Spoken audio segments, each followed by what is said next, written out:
और 1.44 into 10⁻13 centimetre के आसपास होता है। ठीक है। नेक्स्ट आपका इलेक्ट्रोमैग्नेटिक वेव के बारे में मैं बता देता हूँ। Electromagnetic wave is a types of wave जिसमें आपका इलेक्ट्रिक फील्ड, मैग्नेटिक फील्ड और वेव का प्रोपेगेशन तीनों एक दूसरे के परपेंडिकुलर होते हैं। ठीक है। तो अब इसमें इसमें कुछ कुछ ऐसे पॉइंट्स हैं जैसे कि आपका कैरेक्टरिस्टिक्स ऑफ वेव, जिसमें वेव लेंथ क्या होता है, तो दो कंजुगेटिव क्रस्ट या फिर तार के बीच का लेंथ होता है। दूसरा होता है आपका फ्रीक्वेंसी। फ्रीक्वेंसी जो होता है वो बताता है कि number of wave passing through a point in 1 second. तीसरा होता है आपका लीनियर डिस्टेंस। वेलोसिटी ये तो सबको पता है। एम्पलीट्यूड बस वही कितना हाइट ऊपर गया उसे एम्पलीट्यूड कहते हैं। और वेव नंबर क्या कहता है? वेव नंबर म्यू बार से डिनोट किया जाता है। इसे वेव नंबर 1/λ होता है। ठीक है। वेव नंबर जो होता है 1/λ होता है, और याद रखना कि c is equal to mu lambda. मैं मतलब कहना चाहता हूँ कि mu is equal to c/λ। ठीक है। नेक्स्ट है आपका इलेक्ट्रोमैग्नेटिक स्पेक्ट्रम। इसमें क्या होता है आपको याद रखना होता है कि इसका जो स्पेक्ट्रम होता है उसमें वेव का क्या क्या रोल होता है। तो सबसे पहले विजुअल रीजन में ही जो भी होती है लाइट वो हमें दिखाई देती है, कि उसके बाद वाले रीजन हमें अपनी खुली आंखों से नहीं देख सकते। यही चीज़ है। अब बात करते हैं कि इसको याद कैसे रखोगे। इंक्रीजिंग ये जो बताया गया है वो बताया गया है कि आपका म्यू के इंक्रीजिंग ऑर्डर पे बताया गया और लैम्डा के डिक्रीजिंग ऑर्डर पे। तो सबसे पहले आता है रेडियो, माइक्रोवेव्स, फिर इंफ्रारेड्स, फिर विजिबल रेड्स, अल्ट्रावायलेट, फिर एक्स रेज और गामा रेज। मैंने एक ट्रिक याद किया था, क्या था वो, यूबीआई को मार गए नहीं, हाँ कैंसर की गोली, हाँ कैंसर की गोली के कारण, कैंसर की गोली एक्सरे के कारण यूवीआई को मार गई। यहाँ से आपको याद हो जाएगा वो लाइन से इंक्रीजिंग, लेकिन वो याद रखना कैंसर की गोली एक्सरे के कारण, कैंसर की गोली, कैंसर मतलब कॉस्मिक रेज, फिर आता है गामा रेज, कैंसर की गोली एक्सरे के कारण यूवीआई को मार गई। मार MAR गई, गई यहाँ पे भी होगा जिसमें गई। ठीक है। तो ये सारे के सारे रीजन था आपका इंक्रीजिंग लैम्डा के ऑर्डर में। नेक्स्ट वन इज बात करते हैं particle nature of electromagnetic radiation. ठीक है भाई, जैसे एज इट इज चीज पढ़ा हुआ है इसमें।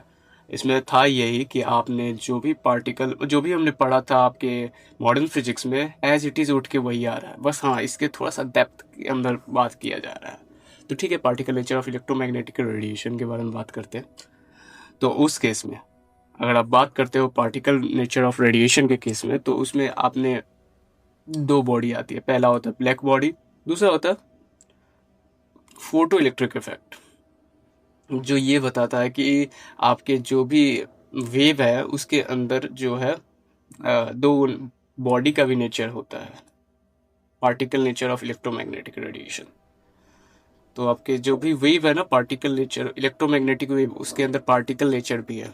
और साथ ही साथ ब्लैक बॉडी क्या होता है, वो सारे के सारे बॉडीज जो किसी भी टेम्परेचर पे अपने अंदर सभी तरह के क्या कहते हैं, सभी तरीके के कलर को एब्जॉर्ब करने या फिर रेडिएशन को ऑब्जॉर्ब या एमिट करने की क्षमता रखते हैं, उसे ब्लैक बॉडीज कहा जाता है।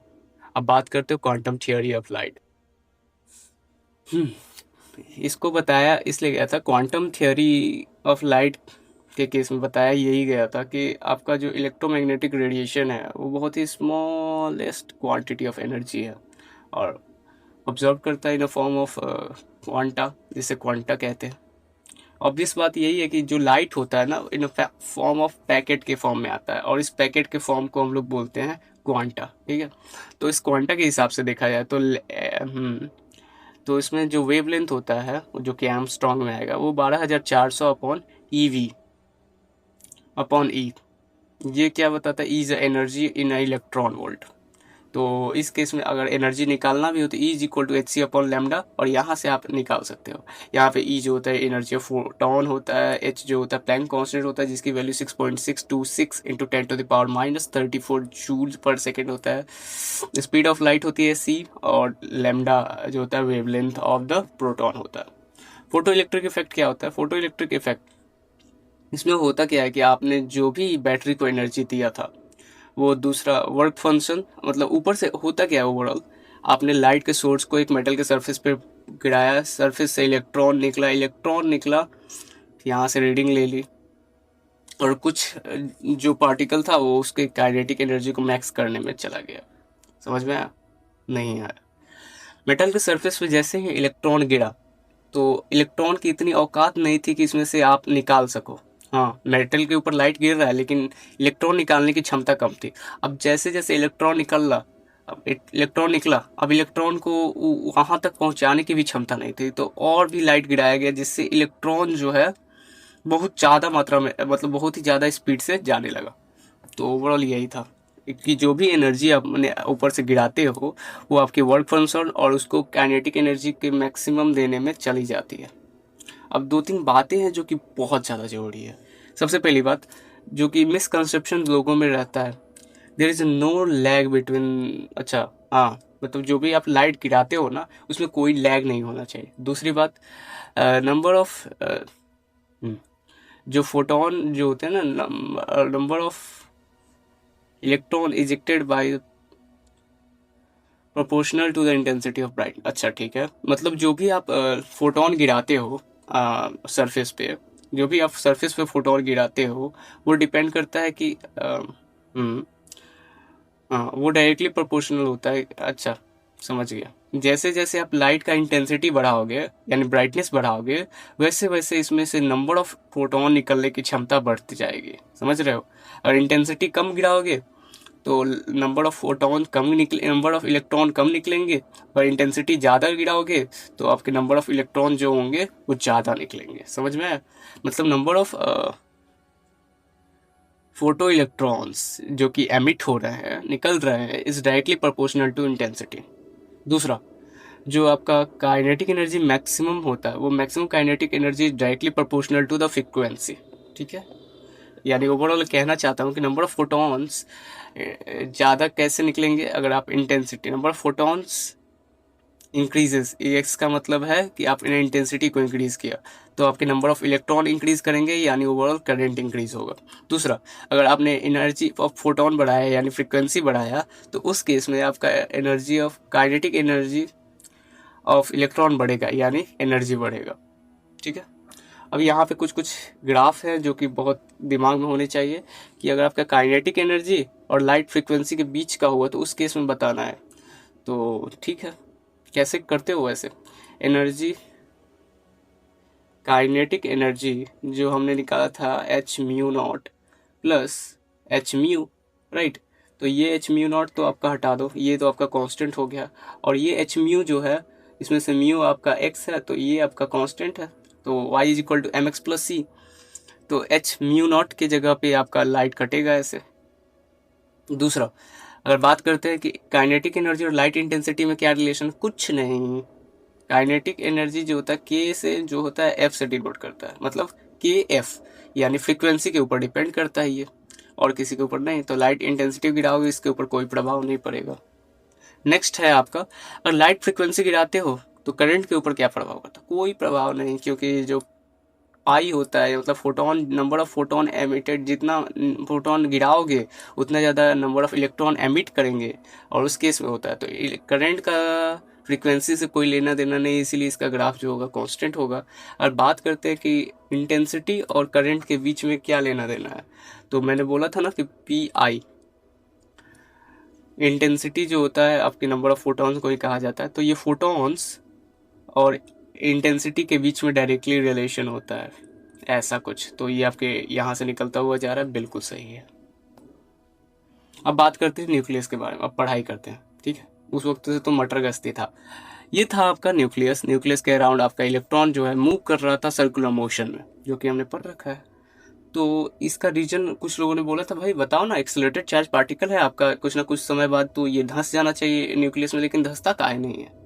तो इसके लिए आए बोर बाबा, कहें कि देखो, electrons move in a circular orbit around the nucleus which they do not radiate out energy, these are called orbits. मतलब अगर इलेक्ट्रॉन एक स्पेसिफिक ऑर्बिट में रहा तो उस केस में स्पेसिफिक एक ऐसा जगह है जहाँ पे वो अपना एनर्जी एमिट करता ही नहीं है, और उस जगह को, उस जिस पाथ पे वो अपना एनर्जी घूम रहा है और वो पाथ पे रहा तो उसमें उसका एनर्जी का एमिशन नहीं होगा, और उस पाथ को ही हमने ऑर्बिट का नाम दिया।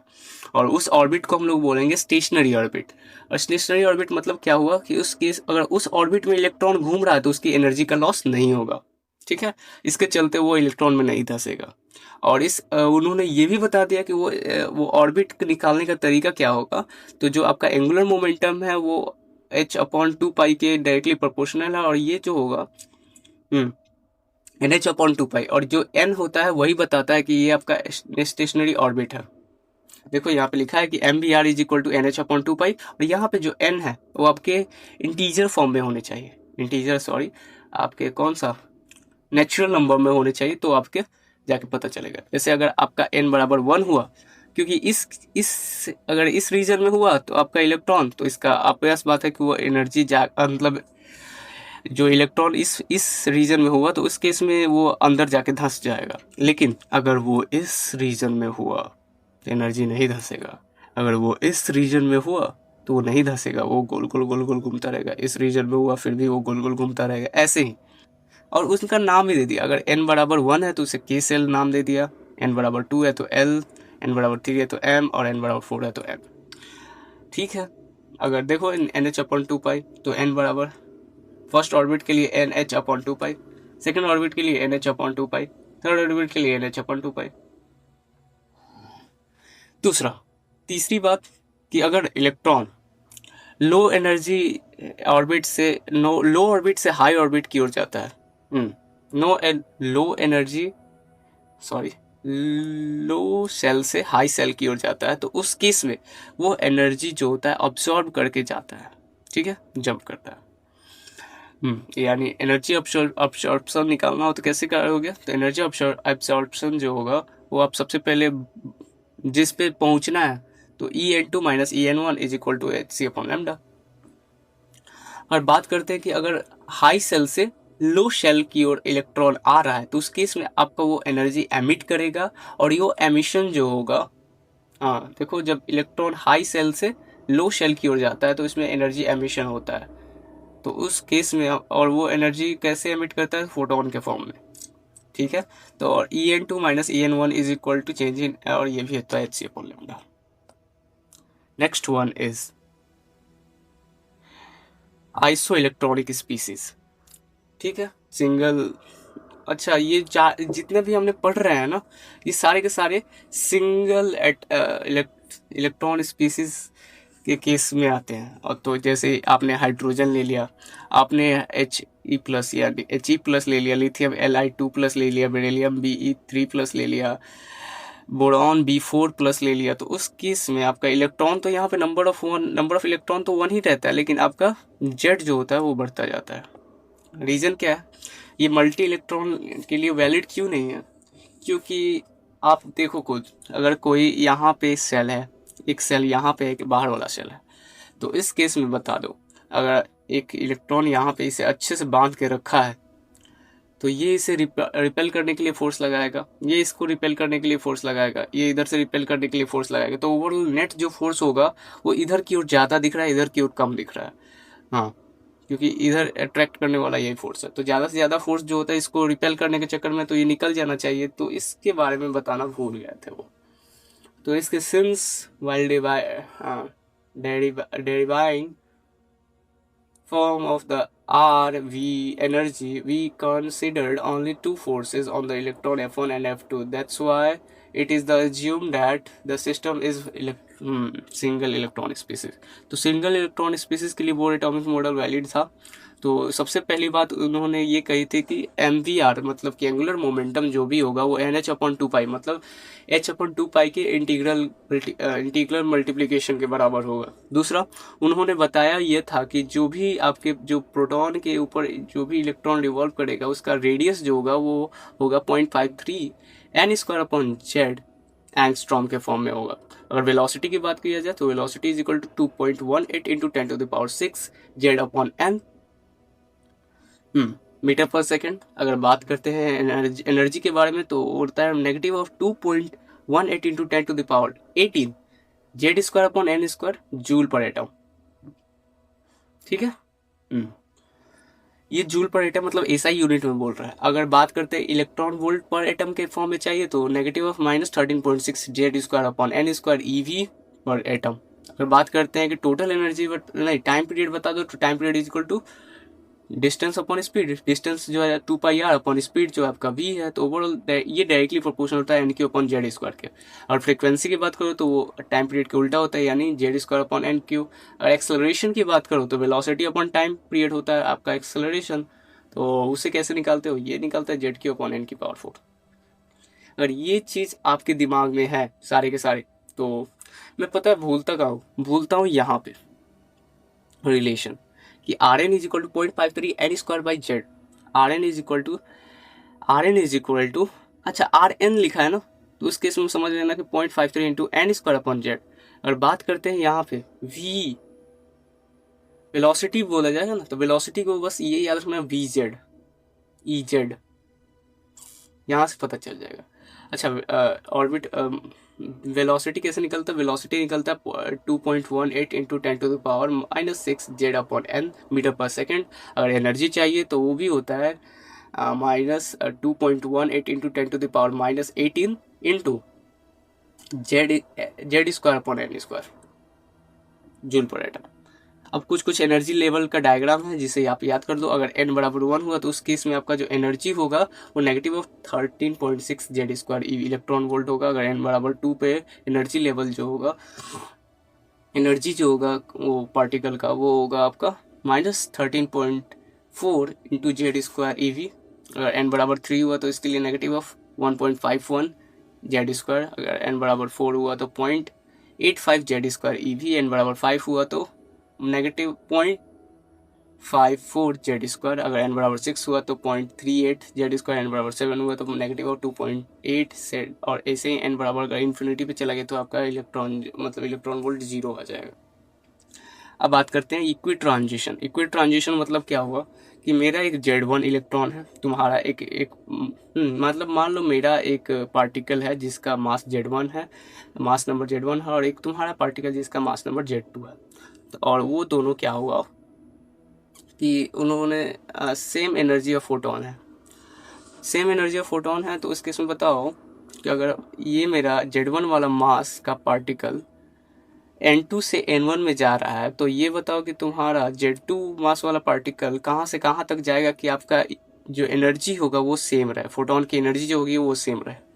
तो N4 से N3 में जा रहा होगा। तब इसको एक एग्जाम्पल के थ्रू समझते हैं। जैसे आपने देखा कि मैंने बोला कि ये मेरा एक इलेक्ट्रॉन है, तुमने बोला ठीक है। मेरा एक मान लो कि मैंने एक हाइड्रोजन ले लिया जो 2 से 1 की ओर जा रहा, ठीक है। और मैंने बोला कि E1 और E2 जो एनर्जी है वो सेम है। तो बताओ कि हीलियम को कहाँ से कहाँ तक जाना चाहिए कि इसका एनर्जी सेम रहे। तो ये वाला डायग्राम याद रख लो, समझ में आ जाएगा। अगर हाइड्रोजन आपका 2 से n बराबर 1 की ओर जा रहा है, तो अगर इसका मास नंबर हाइड्रोजन H1, ठीक है। हीलियम का क्या होता है? हीलियम He2 होता है, हीलियम He2। तो इसके 2 से यहाँ पे मल्टीप्लाई कर दो और यहाँ पे मल्टीप्लाई कर दो, तो इससे पता चल जाएगा कि इसको n बराबर 4 से लेके n बराबर 2 तक जाना चाहिए। समझ में नहीं आया? नहीं आया? मैं कहना चाहता हूँ ओवरऑल कि आपका कोई एक इलेक्ट्रॉन मान लो कि वेट, ये जो है आपका हाइड्रोजन है जो n बराबर मतलब n बराबर 1 से n बराबर 2 की ओर जंप करता है, ठीक है। जंप किया तो बताओ, हाइड्रोजन था वो, तो बताओ कि हीलियम n बराबर कितना से n बराबर कितना में जंप करे कि इन दोनों के जो एनर्जी एमिट हुआ था वो आपका सेम रहे। तो ये आपका हीलियम है, तो n बराबर कहाँ से कहाँ तक रखूं इन लोगों का एनर्जी सेम है। तो हीलियम है तो हीलियम He2, तो यहाँ से बस आपको क्या करना है, ये जो n है उसमें 2 से मल्टीप्लाई कर देना है, यहाँ से आपको 2 से मल्टीप्लाई कर देना है। तो जब 2 से मल्टीप्लाई करोगे तो 1 से जब 2 में मल्टीप्लाई करोगे तो ये आपका 2, और 2 से 2 में मल्टीप्लाई करोगे तो ये आपका 4। यानी हीलियम को इस सेम एनर्जी को पाने के लिए n बराबर 2 से n बराबर n बराबर 2 से n बराबर 4 की ओर जंप करना होगा। हाँ यही है, तो n बराबर 2 से n बराबर 4 की ओर जंप करना होगा, ठीक है। देख लो मैंने उल्टा रखा था, ठीक है, वही बात है। नेक्स्ट है आपका emission of hydrogen spectrum. Hydrogen spectrum के बारे में बात किया जा रहा है। हाइड्रोजन स्पेक्ट्रम यहाँ से आपने एक लाइट सोर्स को भेजा एक बीम के थ्रू, तो यहाँ प्रिज्म रखा, प्रिज्म जो होता है स्प्लिट हो गया अपने 5 पार्ट, अपने इनिशियल कलर में अपने एमिट हो गया। तो उस केस में आपका कुछ कुछ बीच में ब्रेक देखने के लिए मिलता है, डार्क साइड देखने के लिए मिलता है। और यही डार्क साइड जो होता है हमें एक बनाने के लिए, सीरीज बनाने के लिए मजबूर करता है। और उस सीरीज को हम लोगों ने बोल दिया। अब ये 2 तरीके के हो सकते हैं, पहला कॉन्टिन्यूस वे में और दूसरा होता है कॉन्टिन्यूस वे में नहीं, मतलब अनकॉन्टिन्यूस। तो मान लो, और इसी सीरीज को हम लोगों ने नाम दे दिया कि क्या होता है, इसी सीरीज को हमने बोला कि हाइड्रोजन स्पेक्ट्रम है। तो इस सीरीज कौन से होते हैं, तो इस सीरीज को हम लोग बोल दिया कि लाइम, वाम्पाशन, फंड और हम्फ्रेस। तो सबसे पहले बात हैं लाइमन सीरीज। लाइमन सीरीज क्या होता है, n=1 के लिए होता है और n2 आपका 2 से लेकर इन्फिनिटी तक के बीच में कुछ भी हो सकता है। ई मैक्सिमम जो होता है -13.6 EV होता है और ई मिनिमम जो होता है 10.2 इलेक्ट्रॉन वोल्ट होता है। अल्ट्रा वोल्ट रीजन में वैलिड वारी करता है। दूसरा होता है आपका, आपने अगर लैम्डा निकालना है तो लैम्डा के लिए आपने ये यूज करना होगा कि RZ² 1/n1 का स्क्वायर -1/n2 का स्क्वायर। यहाँ पे R जो है रेडबर्ग कांस्टेंट है, जिसकी वैल्यू जो होती है 109677। भाई साहब इतनी बड़ी होती है, इतनी छोटी होती है, वो बड़ी नहीं लिखी। बाल्मर सीरीज की बात करते हो n=2 हम लोग लेंगे और n1 की जगह पे n=2 लेंगे और n2 की जगह पे 3 से लेकर इन्फिनिटी के बीच में कुछ भी लेंगे। ई मैक्सिमम कब होगा, जब आपका जब आपका n2 जो होगा इन्फिनिटी पे होगा, n1 इन्फिनिटी से 2 की ओर जा रहा हो, तो आपका एनर्जी मैक्सिमम देखने के लिए मिलेगा, वो होगा 3.4 इलेक्ट्रॉन वोल्ट। अगर ई मिनिमम चाहिए तो इस केस में आपका 1.89 हो जाएगा इलेक्ट्रॉन वोल्ट। विजिबल रीजन में लाई करना चाहिए। तीसरा होता है पाश्चन सीरीज। पाश्चन सीरीज में n=3 होता है। ओवरऑल यही चीज़ है, आपका energy maximum energy infrared reason में लाई करता है। आपका ब्रैकेट से सीरीज होता है n=4 के लिए और 5 से इन्फिनिटी में कुछ भी हो सकता है। मैक्सिमम इलेक्ट्रॉन जो होंगे ये होते हैं, मिनिमम ये होते हैं। इंफ्रारेड रीजन फंड सीरीज, आगे बढ़ते हैं हम्फ्री सीरीज। और फिर यहाँ से आपका कुछ इंपॉर्टेंट इंफॉर्मेशन पता चलता है। पहली बात कि इलेक्ट्रॉन जो होता है 10.2 इलेक्ट्रॉन वोल्ट से 13.6 में इलेक्ट्रॉन वोल्ट में अगर एनर्जी ऑफ फोटोन हुआ तो उसके इसमें लाइमन सीरीज में लाई करेगा n1। अगर बात करते हैं कि इलेक्ट्रॉन आपका 13.4 इलेक्ट्रॉन वोल्ट से 10.2 के बीच में हुआ, उस केस में आपका जो पॉसिबल ही नहीं है कि वो किसी n बराबर, मतलब वो उसमें जा पाए। ठीक है, नेक्स्ट है आपका number of photon emitted by sample of hydrogen atom. बहुत बढ़िया। अगर ग्राउंड स्टेट से एक स्पेसिफिक n नंबर में जाना है तो उसके आने के कितने तरीके हो सकते हैं, n=1/2 होता है। ठीक है, ये वाला चीज़ नंबर ऑफ मैक्सिमम एक्सपेक्टरल लाइन। और बात करते हैं कि हायर n=2 से लोअर एनर्जी एक्साइटेड स्टेट में जाना है तो उस केस में delta n into delta n plus 1/2 हो जाएगा। डेल्टा n को हम लोग n2-n1 के तौर पर यूज़ करेंगे। दूसरा होता है इन केस ऑफ आइसोलेटेड के केस में, सुनो अच्छे से, in case of isolated atom if electron make transition from nth state to ground, तो इस केस में maximum number of spectral line observe कितने होंगे, तो n-1 होंगे। जो इलेक्ट्रॉन होता है वो दो गो नेचर को, ड्यूअल नेचर ऑफ इलेक्ट्रॉन होता है। सबसे पहली बात, आइंस्टाइन ने ये सजेस्ट किया था कि इसका बस पार्टिकल नेचर होता है, लेकिन डी ब्रॉगली ने ये प्रपोज किया कि इसका एक वेव नेचर होता है। ओवरऑल फाइट हुआ, लेकिन और ओवरऑल आपका वेव जो होता है, आपने डी ब्रॉग ने आइंस्टाइन को हरा दिया और आपका दोनों नेचर को प्रूव करके भी दिखाया। और ये जो होता है λ=h/m भी जो होता है, यही इसके रिलेशन को बताता है। इसमें ओवरऑल होता क्या है कि आपको क्या लगता था, इलेक्ट्रॉन बस ऐसे रिवॉल्व करता है? हाँ, तो इलेक्ट्रॉन के अंदर एक वेव भी होता है जो इस फॉर्म में एमिट होता है। और ओवरऑल इसको निकालने का फॉर्मूला होता है λ=2πr/n। n denotes number of. तो ओवरऑल कहना क्या चाहता हूँ कि आपका जो रेडियस है वो n लैम्डा के बराबर होता है। मतलब इसके जो इसको क्या कहते हैं हम लोग, पेरीफेरी कहते हैं क्या, पेरीफेरी नहीं कहते, इसको सर्कमफेरेंस कहते हैं। तो सर्कमफेरेंस जो होता है 2πr=n लैम्डा। यहाँ पे n जो होता है आपके नंबर ऑफ, ये चीज़ को डिनोट करता है, और लैम्डा जो होता है बताता है कि इन दोनों के बीच में, ये और इन दोनों के बीच का लेंथ कितना है। ठीक है, तो इन्होंने बताया डी ब्रॉग ने कि lambda is equal to H upon P, यानी एच अपॉन एम वी, और एच जो होता है जूल पर सेकंड में होना चाहिए, वेलोसिटी मीटर पर सेकंड में होता है, मास जो होता है केजी में होना चाहिए। Lambda is equal to 2πr/n, lambda is equal to H upon under root of 2m into kinetic energy, lambda is equal to H upon under root of 2m into Q into V. यहाँ पे अगर electron के case में आपका जो lambda होगा वो होगा H upon under root of 2 into M into E V, और यहाँ पे आपका ओवरऑल निकल के जाएगा, अगर पोटेंशियल दे रखा है तो 1.5 150 under root 150 upon V angstrom.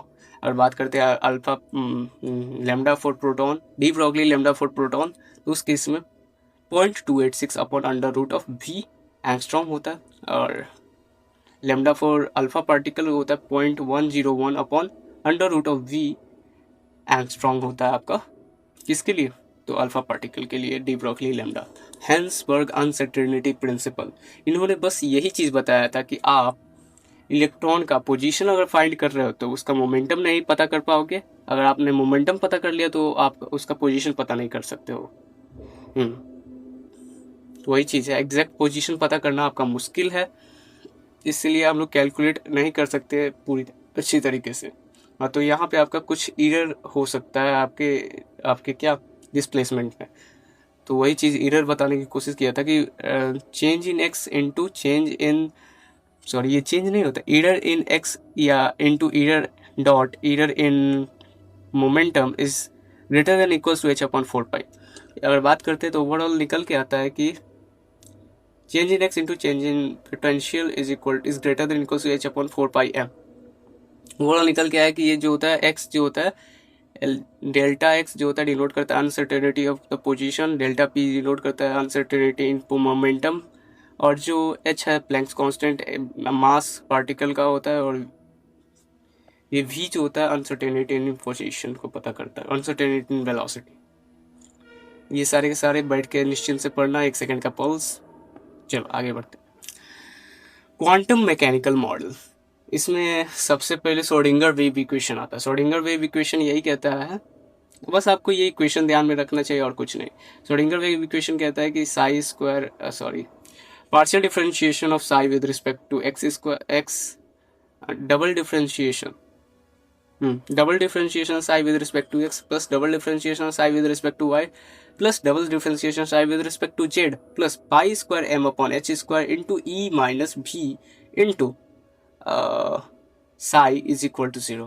यहाँ पे ई जो होता है आपके पोटेंशियल, ई जो होता है क्या डिनोट करता है, ई होता है आपका टोटल एनर्जी डिनोट करता है, और जो वी है आपका पोटेंशियल एनर्जी को डिनोट करता है। सिग्निफिकेंस ऑफ पाई साई का सिग्निफिकेंस क्या है, तो एक वेव फंक्शन को डिनोट करता है, ये एम्पलीट्यूड के refers to the amplitude of electron wave, electron के वेव के एम्पलीट्यूड को डिनोट करता है, कोई फिजिकल सिग्निफिकेंस नहीं है। साथ ही साथ वेव फंक्शन में भी पॉजिटिव और नेगेटिव हो सकता है, कोई फर्क नहीं हो सकता। इंफॉर्मेशन अबाउट ये क्या ओवरऑल क्या देता है, तो वो ओवरऑल देता है इंफॉर्मेशन इलेक्ट्रॉन के अराउंड इंफॉर्मेशन देता है of an atom is stored on the orbital of wave function. Significance of Sai square का सिग्निफिकेंस क्या है, प्रोबेबिलिटी डेंसिटी से साई स्क्वायर को ऐसे कहा जाता है। इसमें क्या होता है कि एक रीजन पकड़ लिया जाएगा, उसमें बताया जाएगा इलेक्ट्रॉन के पाए जाने की प्रोबेबिलिटी कितनी है, ये डिनोट करता है साई स्क्वायर। ठीक है, तो इस the region in which the atom is probability of finding electron is maximum is known as orbital. जहाँ पे साई स्क्वायर की वैल्यू ज़्यादा है, यानी वहाँ पे उसी रीजन को हम लोगों ने ऑर्बिटल नाम दे दिया। नोड क्या होता है, नोड जहाँ पे इलेक्ट्रॉन के पाए जाने की प्रोबेबिलिटी ना के बराबर है, यानी साई स्क्वायर की वैल्यू अगर 0 हो तो उस एरिया को बोलते हैं हम नोड। और नोड दो तरीके के हो सकते हैं, एक होता है रेडियल नोड और दूसरा होता है एंगुलर नोड। बस आपने ये याद रखना है, N is equal radial node के केस में एन माइनस एल माइनस 1 और एंगुलर नोड के केस में एल होता है। नोडल प्लेन क्या होता है, जहाँ पे बीच से काटने पे कोई भी इलेक्ट्रॉन ना कटे, तो नोडल प्लेन उसी को कहा जाता है। तो ओवरऑल मैं अगर निचोड़ निकालूं तो जो साई होता है वेव फंक्शन होता है, जो कि ये बताता है एम्पलीट्यूड ऑफ इलेक्ट्रॉन के बारे में, एम्पलीट्यूड ऑफ वेव के बारे में बताता है। साई स्क्वायर क्या होता है, इलेक्ट्रॉन के पाए जाने की डेंसिटी के बारे में बताता है। साई स्क्वायर डीवी क्या होता है, यानी 4πr² dr साई स्क्वायर। इसका मतलब क्या है, इसका मतलब ये है कि प्रोबेबिलिटी, मतलब ये ग्राफ में आप देखोगे कि आपका साइन के ग्राफ इसका ये क्या लिखा है वो भी बताता हूँ। जैसे यहाँ पे आपका ग्राफ दे दिया जाएगा, आपने बोला जाएगा कि ये बताओ 1s ऑर्बिटल के लिए साई आर या फिर साई स्क्वायर आर या फिर psi square DV upon R का ग्राफ। तो उस केस में आप ग्राफ कैसे निकालते हो? तो एस के लिए आप कॉस का ग्राफ यूज करते हो। मतलब कॉस का ग्राफ कैसे होता है? कॉस का ग्राफ कुछ ऐसे होता है, राइट? तो ये कॉस का ही तो ग्राफ दिख रहा है आपको। क्या ये दिख रहा है कॉस का ग्राफ? हाँ। तो एस ऑर्बिटल के लिए आपका कॉस का ग्राफ होता है। हाँ, अब बात करते हैं कि ये होता कैसे। चूंकि आर जो होता है ये बताता है क्या, रेडियस के बारे में बताता है। तो ऑब्वियस बात है, अगर 1 लिखा है तो यहाँ पे एक ऐसे चिपकेगा एक बार में। ठीक है, ठीक है। और चूंकि यहाँ से है तो इस केस में आपका एक बार ऐसे एम्पलीट्यूड इसका बढ़ेगा। और बात करते हैं कि 2s के बारे में बताओ, तो 2s के केस में आपका जो n है वो आपका 2 हो जाएगा और l आपका 0 हो जाएगा। तो इसके लिए रेडियल नोड आपका 1 हो जाएगा और एंगुलर नोड आपका 0 हो जाएगा। तो इस केस में आपका जो साई और r के बीच का ग्राफ होगा वो ऐसे कुछ होगा। तो यहाँ पे आपका रेडियल नोड ये डिनोट करता है कि आपका रेडियल नोड कहाँ है, एक है ना, तो यहाँ पे एक बार ये कट करेगा x को। ठीक है। और साई स्क्वायर आर की बात करें तो ओवरऑल देखो कि अगर साई तो ओवरऑल ये जो ग्राफ है ना, स्क्वायर करने पे ये ऊपर आ जाता है, यानी ऐसा कुछ। और साई स्क्वायर डीवी का बात करें तो साई स्क्वायर डीवी का बात करते हैं तो यहाँ पे आपका ग्राफ जो होता है, एक बार आपका सबसे पहले जरूरी है कि अगर ग्राफ दे दिए साई और आर के बीच में, तो उस केस में आपका सबसे पहला और सबसे महत्वपूर्ण कदम यही रहेगा कि आप ये पता कर लो एन, मतलब रेडियल नोड पता कर लो। रेडियल नोड एक है तो एक बार कहीं ना कहीं कट वो करेगा ही करेगा, एक बार उसने कट किया। और बात करते 3s के बारे में, तो अगर आप हो चुके हो होशियार, तो s के लिए आपका s के लिए l जो होता है वो आपका 1 होता है।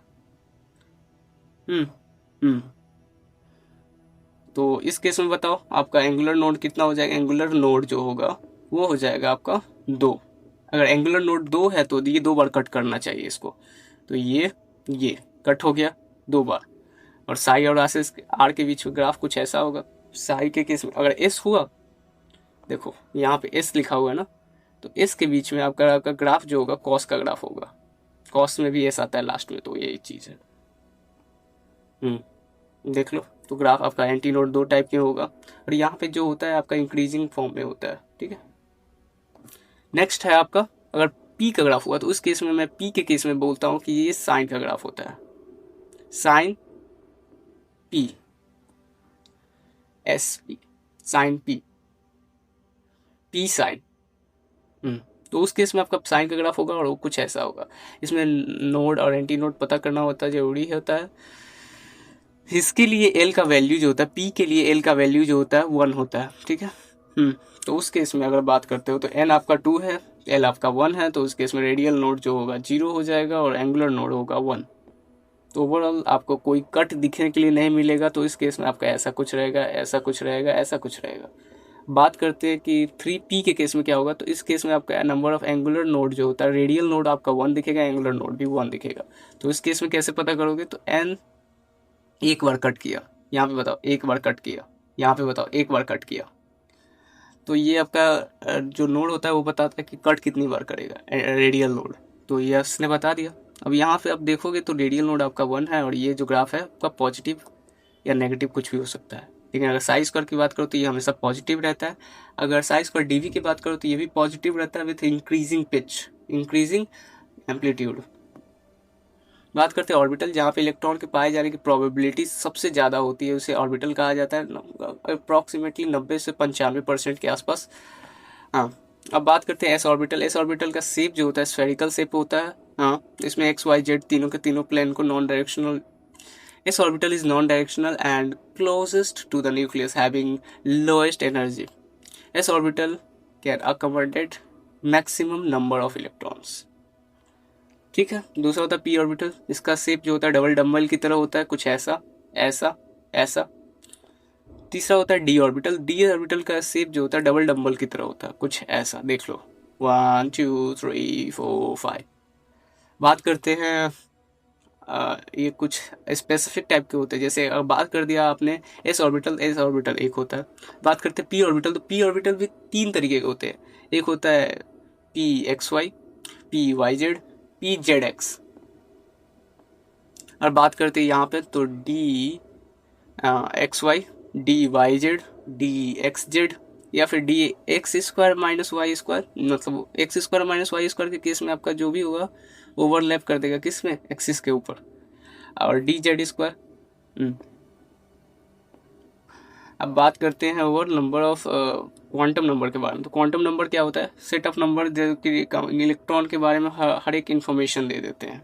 श्रोडिंगर वेव इक्वेशन के लिए भी वैलिड होता है, डिराइव करने के लिए जरूरी होते हैं। सबसे पहले होता है principal quantum number. Principal quantum number क्या कहता है, आपका एस के लिए प्रिंसिपल क्वांटम नंबर n बराबर 1 है, अगर 2 है तो कभी कभी आपने देखा है, आपने ये याद किया होगा क्लास 9 में, 1s1, 2s2, 2p6, 3s2, 3p6, 4s2, 4s2, 3d10, ऐसा कुछ आपने याद किया होगा। तो ये बताता है आपका जो पहले जो लिखते थे ना वही होता है आपका n। अब बात करते हैं आगे, number of orbital present in n shell. n shell में आपका n स्क्वायर होता है। Maximum number of electron can be present in a principal energy shell is 2n square. और बात करते हैं angular moment of any orbit is equal to nh upon 2 pi. बात करते हैं ज्योमेट्रिकल क्वांटम नंबर, जिसे L से कहा था मैंने, और वो क्या होता है, क्योंकि मैंने बोला था कि S के लिए L का वैल्यू 0 होता है, P के लिए L का वैल्यू 1 होता है, D के लिए L का वैल्यू 2 होता है, और F के लिए D का वैल्यू F के लिए 3 होता है।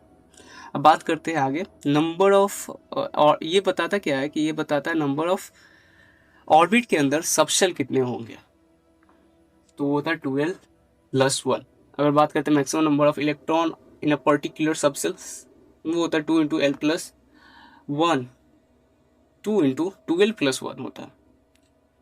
आपका जितना सबशेल होगा उसमें आप 2 से मल्टीप्लाई कर दोगे तो इलेक्ट्रॉन पता चल जाएगा। बात करते हैं आगे orbital angular momentum, L is equal to h upon 2 pi under root L into l+1, या फिर इसी को हम लोगों ने h डैश बोल दिया, और h dash is equal to under root of L into l+1, और ये h डैश जो होता है इसकी वैल्यू h अपॉन 2 पाई के बराबर होता है। तो ओवरऑल बता दूं कि orbital angular momentum of s orbital will be 0, orbital angular momentum of p orbital is under root of 2h upon pi, और d ऑर्बिटल के लिए अंडर रूट 3h अपॉन 2 पाई।